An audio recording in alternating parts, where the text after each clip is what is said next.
Heita got a dancing opponent in front of him. You got to solve that. Yeah, he needs to slow him down with his punches.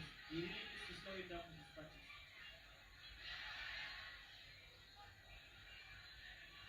Oh, he's being perfect. Beautiful, beautiful combination. I like the way he's mixing it up. This is a very tough opponent. Beautiful right. Beautiful right by This could be the beginning of the end for Pinnico. The man from Zimbabwe is taking chances with this young man. Mateus Heita is... You cannot allow Mateus Heita to... For the untouchable, true school sports. Let's go, baby. Bow! Be careful what you wish for because it can become a reality. Yeah.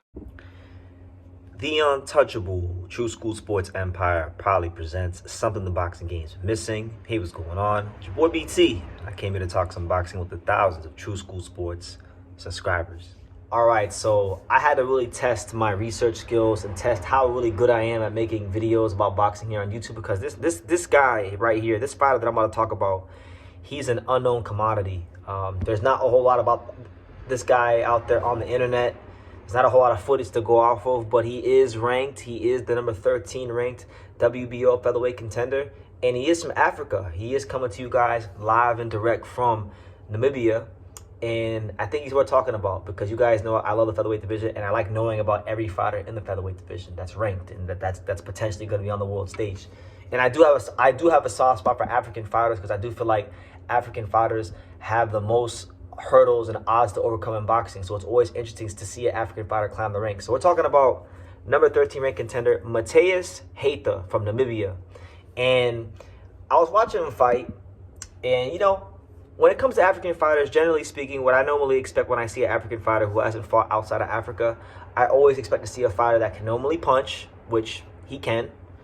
And I look for fighters that probably are not very polished technically and still have a lot of things to work on from a technical standpoint, which I think Mateus Heita does, but he's a little more polished than most African fighters I've seen. So let's talk about him. He's the WBO African featherweight champion, so he's captured the regional title in Africa. That's what's gotten him into the rankings, and you know, good for him. Good for him. He hasn't fought outside of Africa yet, so you know that's going to be a big step up for him. You know, it's always different when these African fighters leave Africa because the level of, you know, not power, because a lot of African fighters can punch, but more so the technique and the skills and the strategy. That's always the biggest thing for African fighters when they leave Africa. As far as Mateus Heita's skill set, he's got a very strong right hand. From the fights of his that I could find, that I could watch, and the clips that I could find of him on Twitter and YouTube, he has a very strong right hand. I'm not sure how strong it is yet because he's fought very weak competition. This is just being honest.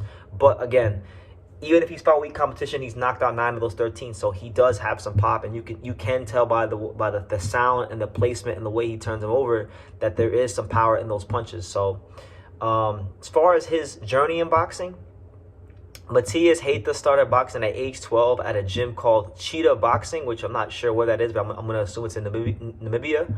He trained there.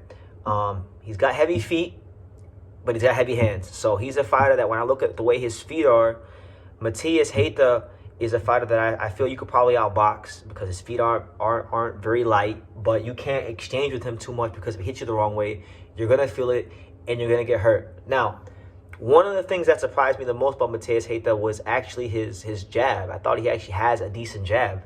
Sometimes African fighters are very raw and very wild. Many times African fighters are very raw and very wild, and they normally do lack a jab. But Mateus Heita had and displayed a little bit of a jab. So that was very encouraging to me, especially when you factor in that the straight right hand of his is a very, very strong punch. If you can establish that jab with that right hand, then boom, you know, you got a nice little opening there every single time.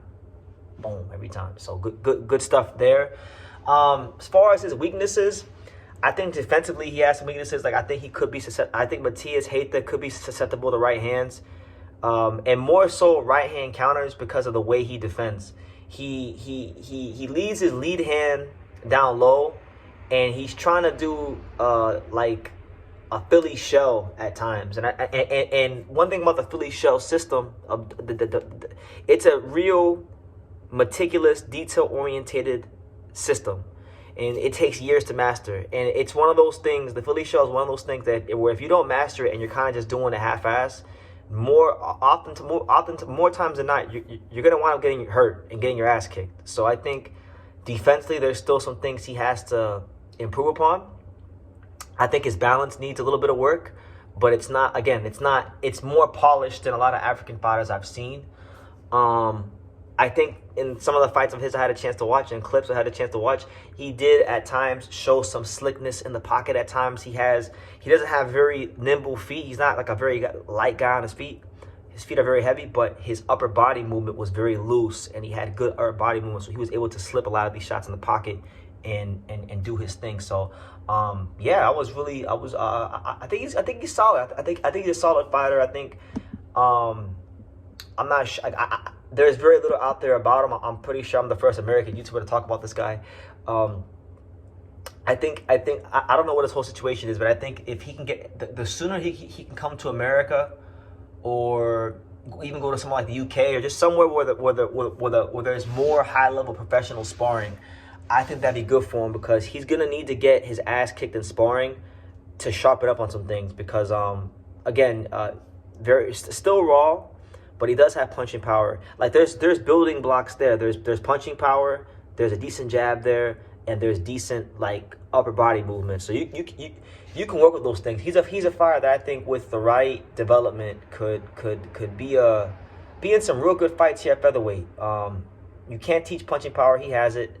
And it's just more so building the skills around that one great skill he has, and building the skills around it so that he gives himself the best chance to win. Because featherweight is a loaded weight class. I mean, he's really up against it being an African fighter, but he's extra up against it because he's an African fighter in the deepest weight class in boxing. This is the deepest weight class in boxing. Everyone here is good. Everyone in the featherweight can fight. Everyone here is good. Even the guys, people that people don't even know about, can fight. The champions are good, and there's. The thing about featherweight is, and I just found this out the other day, it's the most culturally diverse weight class. If you look across the rankings of the WBC, WBA, WBO, and IBF, and include the champions, the fighters that are in the rankings and between the champions, there's 15 countries represented in this weight class. And I'm not sure if that's the most in boxing, but it has to be in the running for the most. So because there's so many different countries represented, you're going to see a lot of different styles. So as a fighter, as a contender, as a champion, wherever you're at in this weight class, you need to have the quality of adaptability. And I think for him, he needs to get out of Africa as soon as possible and get higher level sparring, because if he doesn't, I think he's putting himself at a big disadvantage. But he's got some skills to work with, and I look forward to seeing him get a fight. I mean, he's ranked number 13, so maybe he can fight. A good fight for him. I think that would make a lot of sense. That where he could probably maybe have a chance to win. He could probably fight the number 9 contender Sergio Trino Sanchez, who fought Rafael Espinoza and got knocked out in like 2 rounds. That could be a good fight for him, a good gauge to see where he's at. Or Brandon Benitez, who got knocked out against Robeisy Ramirez.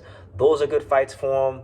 I would like those fights for him ideally. I think they're realistic fights as well, but we'll see what comes of it for him. So yeah, that's my thoughts on Mateus Heita from Namibia. Africa has representation in this weight class, so it's good for them, and who knows, maybe he might be the next diamond in the rough from Africa. So best of luck to him, and I'll be following his career. Thank you for watching another video on the untouchable True School Sports Empire. For more great boxing content just like this, make sure you guys click right over here. Keep watching my boy BT put on the best interviews out here.